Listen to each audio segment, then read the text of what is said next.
प्रजापतेर्य सहजं पुरस्तात् आयु समग्रं प्रतिमुञ्च शुभ्रं यज्ञोपवीतं बलमस्तु तेजः। प्रिय बंधुओं, आप सभी लोगों के लिए जय श्रीमन नारायण। आज यज्ञोपवीत के धारण करने की विधि, साथ में यज्ञोपवीत क्यों पहनना चाहिए, यज्ञोपवीत पहनने से क्या होता है, साथ में पूजन की विधि क्या है। श्रावणी में आने वाले टाइम में अर्थात श्रावण मास में जो रक्षाबंधन होता है वो ब्राह्मणों का मुख्य पर्व होता है। उसमें यज्ञोपवीत का पूजन करते हैं और विधि विधान के अनुसार कैसे यज्ञोपवीत धारण किया जाता है।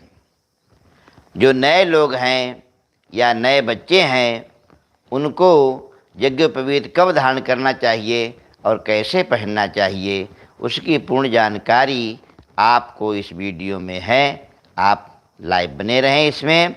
और श्रावणी के लिए इसी प्रकार आप सभी लोग पूजन करके यज्ञोपवीत धारण करें।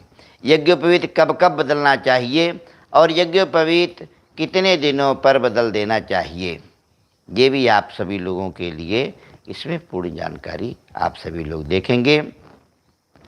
लिखा हुआ है कि बिना शिखा सूत्रेण बिना द्रव्येण यत्क्रिया तत्सर्वं राक्षसं प्रोक्तम नामुत्रेह फलप्रदम।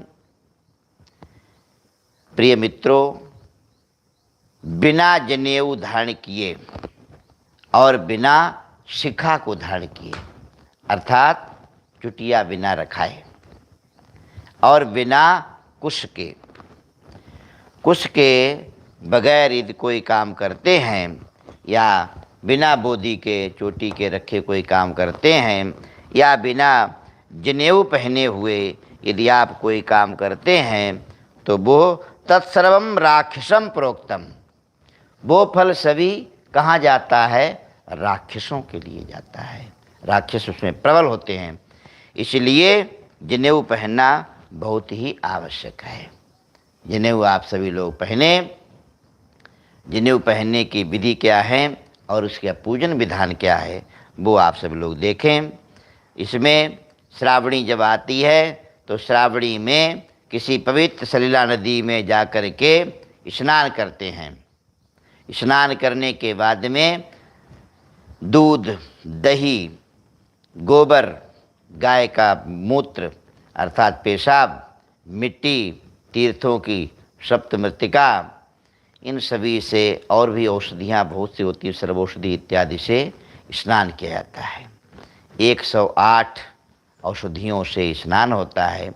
स्नान करने के बाद में फिर यज्ञोपवीत का पूजन किया जाता है। यज्ञोपवीत का पूजन कैसे होता है वो आप ध्यान दे करके सुनिए। यज्ञोपवीत में 9 तंतुएं हैं, 9 धागे हैं। उन 9 धागों का आप सभी लोग 9 उसमें देवता हैं और 3 गांठें लगी हुई हैं उसमें। तीनों गांठों में पूजन कौन कौन से देवते का होता है, कौन कौन से देवता का वास होता है, वो भी आप सभी लोग ब्रह्म गांठ के हिसाब से, रुद्र गांठ के हिसाब से पूजन की विधि आप सभी लोग देखते जाएंगे और मंत्रों के लिए श्रवण करेंगे। मंत्र आपको संक्षेप में सुनाए जाएंगे।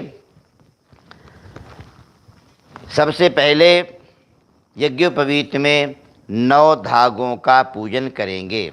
ब्राह्मण देवता जो हैं उनको जल के छींटे कराएंगे।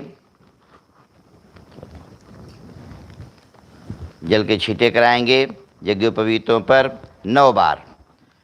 ओम प्रथम तंतौ ओंकारम आवाहयामि स्थापयामि पूजयामि। चावल और फूल सभी को छोड़ते जाइए, बाएं हाथ में ले लें। ओंकार प्रथम तंतौ ओंकारम आवाहयामि स्थापयामि पूजयामि। द्वितीय तंतौ अग्निम आवाहयामि स्थापयामि पूजयामि। तृतीय तंतौ च सर्पान् आवाहयामि स्थापयामि पूजयामि। चतुर्थतन्तौ ओम सोमम् आवाहयामि स्थापयामि पूजयामि। ओम पंचमतन्तौ ओम पितॄन् आवाहयामि स्थापयामि पूजयामि। षष्ठतन्तौ ओम प्रजापतिम् आवाहयामि स्थापयामि पूजयामि। ओम सप्तमतन्तौ ओम अनिलम् आवाहयामि स्थापयामि पूजयामि। ओम अष्टमतन्तौ ओम सूर्यम् आवाहयामि स्थापयामि पूजयामि। नवमतन्तौ ओम विश्वान् देवान् आवाहयामि स्थापयामि पूजयामि। ये 9 तंतुओं का आपने पूजन देखा। उसके बाद में 3 इसमें गांठें लगी होती हैं, 3 गांठों का भी आप पूजन करेंगे। 3 गांठें जो लगी हुई हैं, गांठों का भी पूजन करें पंडित जी। ओम पाद्योपाद्यं समर्पयामि, हस्ते अर्घ्यं समर्पयामि, मुखे आत्मनीयं जलं समर्पयामि, सर्वांगेषु स्नानीयं जलं समर्पयामि। चावल फूल छोड़ें। ओम प्रथम ग्रंथौ ओम भगवता ब्रह्मणे नमः, ब्रह्मणम् आवाहयामि स्थापयामि पूजयामि। ओम द्वितीय ग्रंथौ ओम भगवता श्री विष्णवे नमः, ओम विष्णुम् आवाहयामि स्थापयामि पूजयामि। तृतीय ग्रंथौ च ओम रुद्राय नमः, रुद्रम् आवाहयामि स्थापयामि पूजयामि। इस प्रकार से सभी का इसमें देवी देवताओं का आवाहन करना, स्थापन करना है, पूजन करना है।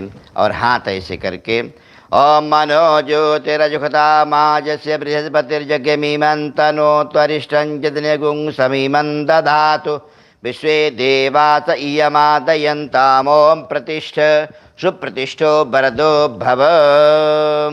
ऐसे करके सभी के लिए प्राण प्रतिष्ठा करते हैं। प्रतिष्ठा करने के बाद में धूप दीप नैवेद्य तांबूल पूगी फल प्रदक्षिणा से इनका पूजन करने हैं।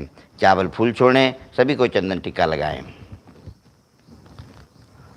ओम अक्षन्नमी मदंत प्रिया दुखतः स्तोखत सुभान प्राण विष्टया मति जो जान विंदते हरि एष गंधाक्षत पुष्पाणि समर्पयामि नमो नमः। चंदनं विलेपयामि त्वां गंधर्वा अखनस्त्वामिन्द्रस्त्वां बृहस्पति त्वां मोखदे सोमो राजा विद्वान् क्षमादयमुच्यत। चंदनं विलेपयामि नमो नमः। धूपमाग्रापयामि प्रत्यक्ष दीपं दर्शयामि यज्ञोपवीताय नमो नमः।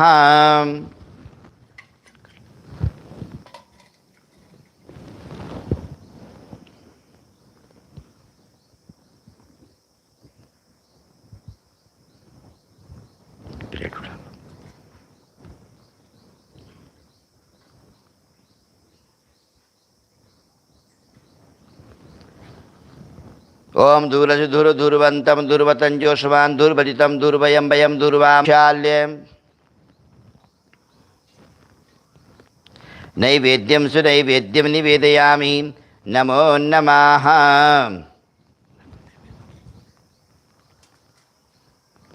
नैवेद्य 3 बार जल के छींटे। नैवेद्यं निवेदयामि नैवेद्यान्ते इदम् आचमनीयं मध्ये पानीयम् उत्तरापोषणं समर्पयामि। ऋतुफलम् जाहा फल निर्जाफला भुगुबाजा सुभुगवृणेः बृहस्पति प्रसूष्टानो मुञ्चन्तु गुंघसाः। ऋतुफलं समर्पयामि लौंग इलायची। मुखवासार्थे ताम्बूलपूगी फलं समर्पयामि। दक्षिणाद्रव्यं समर्पयामि नमो नमः। तत्पश्चात चावल फूल ये प्रार्थना करें। ओम भगवताः यज्ञोपवीताय नमो नमः। हरिः ओम यजनेन यजनमयजन्त देवास्तानि धर्माणि प्रथमान्यासन्नः ते अनाकं महिमानः सजन्त्र यत्र पूर्वे साध्याः सन्ति देवाः। यज्ञोपवीतं मंत्रपुष्पाञ्जलिं समर्पयामि यज्ञोपवीताय नमो नमः। सर्वदेवताभ्यो नमो नमः। तत्पश्चात देखिए यज्ञोपवीत का संक्षेप में पूजन आप विधि के अनुसार भी कर सकते हैं यहाँ पर संक्षेप में पूजन आपके लिए बताया गया है। और फिर उसके बाद में यज्ञोपवीत का पूजनोपरांत आप यज्ञोपवीत को लेकर के और ऐसे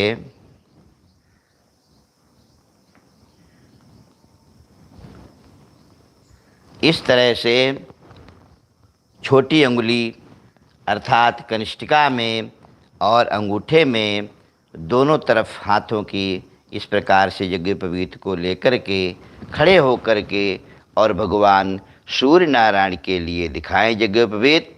तच्चक्षुर्देव हितम पुरस्तात् शुक्रमुच्चरत पश्येम श्रद्धाशतम जीवेम श्रद्धाशतम। इस प्रकार से मंत्र को बोल करके भगवान सूर्य नारायण के लिए दिखा करके और फिर उसके बाद में यज्ञोपवीत की प्रार्थना करें। यज्ञोपवीत प्रार्थना करने के बाद में इसको धारण करने का है कि पहले यज्ञोपवीत पहनना चाहिए। कुछ लोग होते हैं यज्ञोपवीत को उतार देते हैं उसके बाद पहनते हैं, ऐसी बात नहीं है। पहले यज्ञोपवीत को पहने, ऐसे पहनना है यज्ञोपवीत।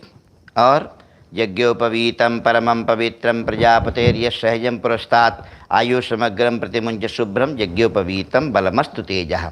इस प्रकार से यज्ञोपवीत को पहन लिया। ये दाहिनी तरफ, दाहिनी अर्थात दाहिनी भुजा को निकाले इसके बीच से, और बाएं स्कंध में यज्ञोपवीत को पहना जाता है। जब यज्ञोपवीत पहनते हैं तो इसमें निकालने का विधान क्या है? निकालने के लिए आप जब निकालते हैं तो इसी को, इस बाजू को, इस भुजा को ऐसे निकाल करके और माला जैसे बना लिए। माला बनाने के बाद में इसको ऐसे करके और दोनों अंगूठों में ले करके और हाथ जोड़ करके प्रार्थना करनी है। ये तावद्दिन पर्यंतम धारितम ब्रह्मत्वं मया जीर्णात् त्वत्तत् परित्यागो गच्छ सूत्रम यथा सुखम। ऐसी प्रार्थना करनी चाहिए। प्रार्थना करने के बाद प्रणाम करें और उसके बाद में दाहिनी तरफ से इस यज्ञोपवीत को निकाल दीजिए। निकालने के बाद में पुण्यसलिला, कोई पवित्र नदी वगैरह हो उसमें इसके लिए प्रवाहित कर सकते हैं। ये था यज्ञोपवीत पहनने की संक्षेप में आपके लिए विधि। और अब आपके लिए बताएंगे कि यज्ञोपवीत कब कब बदलें। यज्ञोपवीत को बदलने का भी विधान है कि यज्ञोपवीत हमें कब कब चेंज कर देना चाहिए। वो आप सभी लोग श्रवण करें कि पतितं वापि ब्रह्मसूत्रं यदा भवेत् नूतनं धारयेत् विप्रः स्नात्वा संकल्पपूर्वकम। यदि जनेऊ नीचे गिर गया हो, कपड़े निकालते समय जनेऊ निकल गया हो, यदि कमर से नीचे चला गया हो, तो ऐसे यज्ञोपवीत को पुनः धारण करना, जब उसको निकाल करके पुनः धारण कर संकल्प करें। संकल्प करने के बाद में धारण करें उसको। और क्या लिखा है कि मलमूत्रे त्यजेत विप्रो विस्मृत्यै बोपवीत धृक् उपवीतम तदुत्सृज्य दध्यात् अन्यम नवम तदा। अर्थात मलमूत्र त्यागते समय यदि आपने यज्ञोपवीत धारण करना भूल गए हैं, आप यज्ञोपवीत को दाहिने कान पर, इसको यदि आपने नहीं लगाया है, दाहिने कान पर ही क्यों लगाते हैं यज्ञोपवीत? क्योंकि दाहिने कान पर सभी देवी देवताओं का निवास होता है, इसलिए यज्ञोपवीत को हम देवी देवताओं के लिए अर्पित कर देते हैं। मलमूत्रे त्यजेत विप्रो विस्मृत्यै बोपवीत धृक्। यदि मलमूत्र त्यागते समय तो क्या करें? टट्टी पेशाब जाते समय, बाहर भीतर जाते समय यदि आप यज्ञोपवीत को धारण करना भूल गए हैं तो आपने दोबारा जनेऊ पहनना है। प्रिय मित्रों, आप यज्ञोपवीत पहनते हैं, बाथरूम जाते हैं या फ्लश वगैरह जाते हैं, तो कभी भी बोलना नहीं चाहिए, कभी भी मोबाइल का प्रयोग नहीं उसमें करना चाहिए। कि आप बैठे हुए हैं तो बातें भी कर रहे हैं, कोई फ़ोन आ गया तो फ़ोन पे बातें कर रहे हैं, या कोई बाहर से आवाज़ लगा रहा है तो आप उसका उत्तर देते हैं। यदि आप उत्तर प्रत्युत्तर करते हैं तो आपका यज्ञोपवीत खंडित हो जाता है। इसलिए मलमूत्र त्याग करते समय कभी भी बोलना नहीं चाहिए। दूसरा, धारणात् ब्रह्मसूत्रस्य गते मास चतुष्टये त्यक्त्वा तान्यपि जीर्णानि नवान अन्यानि धारयेत्। अर्थात यज्ञोपवीत के लिए धारण किए हुए आपको 4 महीने यदि हो गए हैं और यदि आपका यज्ञोपवीत खंडित नहीं हुआ है, तब भी यज्ञोपवीत को नया धारण करना चाहिए। ऐसे शास्त्र का विधान है। इसलिए प्रिय मित्रों, 4 ऐसे आपका खंडित हो जाता है तो बीच में आप उसको चेंज कर सकते हैं। और कुछ लोग प्रश्न करते हैं कि यज्ञोपवीत 2 पहनने चाहिए कि 1 पहनना चाहिए। यज्ञोपवीत आप यदि पहनते हैं, 5 साल का बच्चा है, 8 साल का बच्चा है, तो वो यज्ञोपवीत जब पहनता है तो उसको केवल सिंगल जनेऊ, 1 जनेऊ पहनना चाहिए। और वही बच्चा जब बड़ा हो जाता है, 16 वर्षीय हो जाता है, तो एक नित्य एक नैमित्य का यज्ञोपवीत होता है। तो वो जो विवाह में ऐसा विधान नहीं कि विवाह में ही केवल जनेऊ उसका डबल होता तभी पहनता है। जो संध्योपासन वगैरह करते हैं, पूजा पाठ करते हैं, तो 16 वर्ष के बाद में उनको डबल जनेऊ पहनने का अधिकार है। विवाह में तो डबल जनेऊ पहनते ही हैं। फिर उसके बाद में उपाकर्मणि चोत्सर्गे सूतकद्युतिके तथा श्राद्ध कर्मणि यज्ञादौ शशि सूर्य गृहेऽपि च। उपाकर्म करना हो, उत्सर्ग करना हो और सूतक यदि हो, द्वय सूत के द्वय दोनों सूतकों में, अर्थात मृतक सूतक और जरना शौच, मरना और जरना शौच दोनों में ही यज्ञोपवीत को बदलना चाहिए। श्राद्ध कर्मणि, यदि श्राद्ध करते हैं तब भी यज्ञोपवीत को बदल देना चाहिए। यज्ञादौ, यज्ञ इत्यादि में अनुष्ठान में यदि आपने बैठना है तब भी यज्ञोपवीत के लिए नया धारण करके ही बैठना चाहिए। शशि सूर्य गृहेऽपि च, और सूर्य ग्रहण में और चंद्र ग्रहण, सूर्य ग्रहण पड़ा हो, चंद्र ग्रहण हो, जब ग्रहण समाप्त हो जाए, ग्रहण का भी विधान है। ग्रहण से पहले स्नान करने चाहिए, पूजा पाठ करें, ग्रहण के मध्य में स्नान करें और ग्रहण के लास्ट में स्नान करने के बाद में यज्ञोपवीत को बदल देना चाहिए। शशि सूर्य गृहेऽपि च नवयज्ञोपवीतानि धृत्वा जीर्णानि च त्यजेत्। इस प्रकार से यज्ञोपवीत का प्रतिदिन उसका हमें ध्यान करना है। क्या करना है?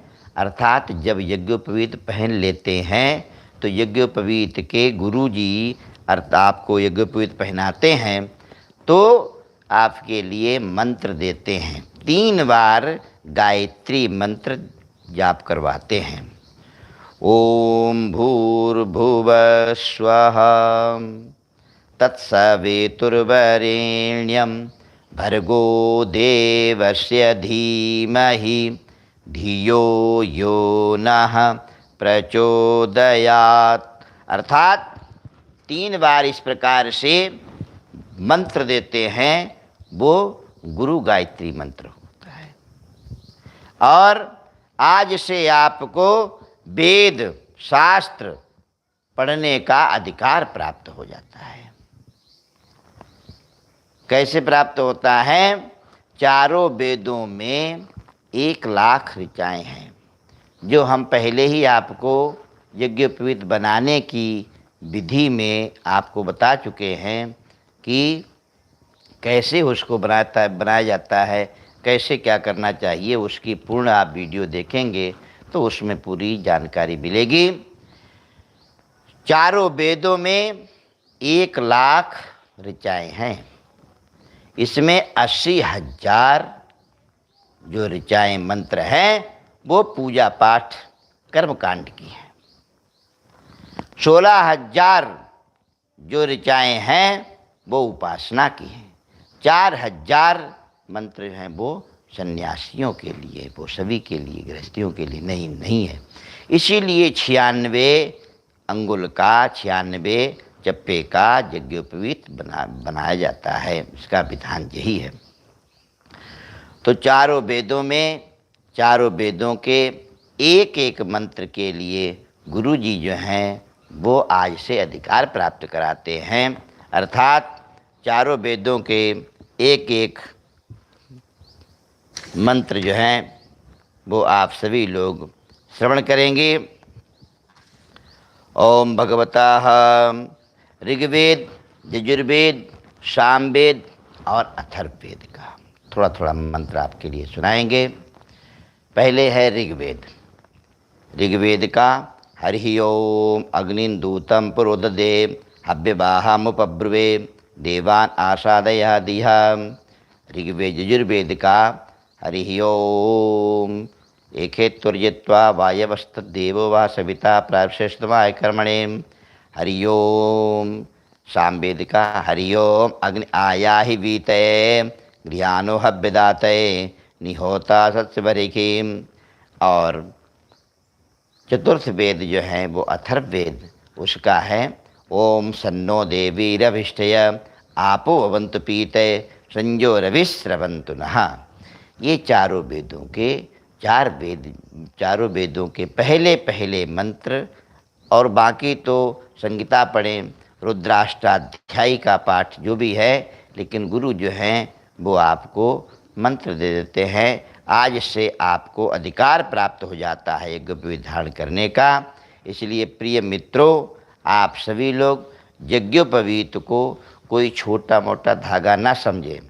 इसमें देवताओं का वास है और ये परम पवित्र है। इसको पहनने से हमारे पुण्य अर्जित होते हैं, शक्ति मिलती है, ऊर्जा मिलती है, और हमें ऊर्ध्वम अर्थात ऊर्ध्वगमन करने की, ऊर्ध्वगमन मतलब ऊपर जाने का नहीं, इंद्रियों के लिए ऊर्ध्वगमन करना।